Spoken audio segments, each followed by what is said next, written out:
ఓం శ్రీ గురుభ్యో నమః.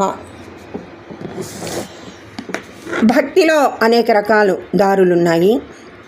9 దారుల్లో భక్తిని చేరవచ్చు అంటున్నారు ఆధ్యాత్మిక నిపుణులు.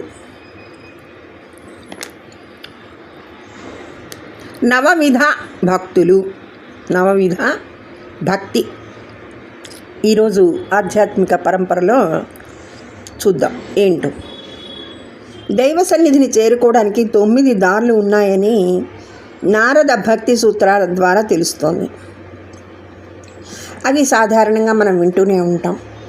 శ్రవణం, కీర్తనం, స్మరణం, పాదసేవ, అర్చన, వందనం, దాస్యం, సఖ్యం, ఆత్మనివేదన. ఈ మార్గాల ద్వారా భగవంతుని చేరుకోవచ్చని భాగవతం సైతం సూచించింది. భక్తుడు తన అవకాశాన్ని బట్టి వీటిలో ఏ మార్గాన్నైనా ఎంచుకోవచ్చు. ఇక ఒక్కొక్కటి విషయంలో చూస్తే, శ్రవణం అంటే వినడం. దైవం గురించి విషయాలు, లీలలు, కథలు మొదలైన వాటిని తన్మయత్వంతో వినడం. ఇది కూడా భగవంతుడిని అర్చించినట్లే అవుతుంది.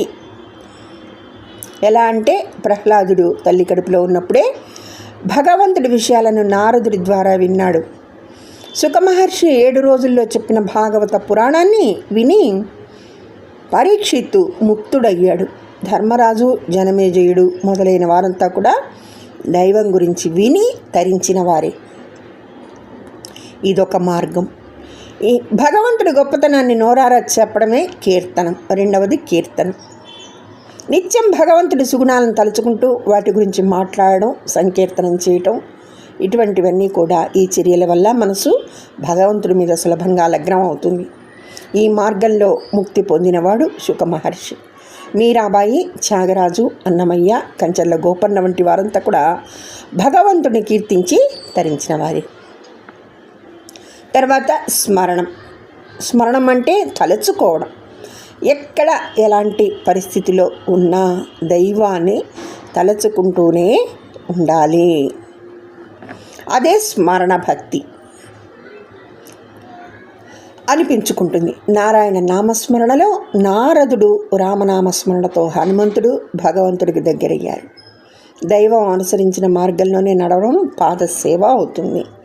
అంతేకాని ఎల్లప్పుడూ భగవంతుడి పాదాల మీదే తదేకమైన శ్రద్ధ కలిగి ఉండడం పాదసేవ కాదు. భరతుడు రాముడి పాదుకలనే రామస్వరూపంగా భాగాన్ని తాను అనుసరించడం. గుహుడు చేసిన పాదసేవకు పులకరించిపోయి అతనికి మోక్షాన్ని ప్రసాదించాడు రాముడు.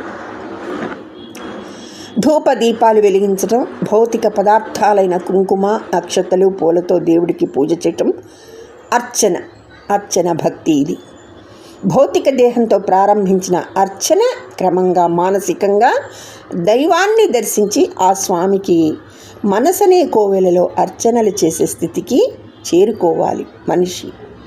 రామకృష్ణ పరమహంస కాళికాదేవిని అలాగే అర్చన చేసి తరించారు. వందనం అంటే నమస్కరించడం. తనలోని అహాన్ని విడిచిపెట్టి అవతలి వ్యక్తి గొప్పతనాన్ని అంగీకరించడమే వందనంలోని అంతరార్థం. అన్ని ప్రాణుల పట్ల దయతో ఉన్నా కూడా భగవంతుడికి వందన చేసినట్లే. దైవ సేవకుడు ఎలా ఉండాలో హనుమ ఆచరించి చూపించినంత వరకు మరొకరు చూపించలేదు. భగవంతుడు తన చుట్టూ ఉన్న లోకానికి యజమాని అని భావించి ఆయనను అవుతుంది. వనవాసంలో 14 సంవత్సరాల పాటు లక్ష్మణుడు చేశాడు. ఇది దాస్యభక్తి. మంచి స్నేహితుడితో మెలిగినట్లే భగవంతుడితో స్నేహ భావం ప్రదర్శించటమే సఖ్య భక్తికి నిదర్శనం. కృష్ణుడితో పాండవులు, కుచేలుడు సఖ్యతతో ఉండి నిరంతరం రక్షణ పొంది తమ జీవితాల్ని తరింపచేసుకున్నారు. తనను తాను పూర్తిగా భగవంతుడికి సమర్పించుకోవడమే ఆత్మనివేదనం. తనదంటూ ఏదీ ఉంచుకోకుండా అంతా పరమాత్మకు సమర్పించాలి. బలిచక్రవర్తి, గోదాదేవి, మీరాబాయి ఈ మార్గంలోనే ఉన్నతి పొందారు. ఈ విధంగా నవవిధ భక్తుల ద్వారా మనిషి ఏ విధానాన్ని ఎంచుకున్నా కూడా ఆ పరమాత్ముని సేవించుకొని ఆ పరమాత్మలో లీనమవడమే, మోక్షాన్ని పొందడమే మానవ లక్ష్యంగా ఉండాలి. ధన్యవాదములు. సర్వే జనా సుఖినో భవంతు.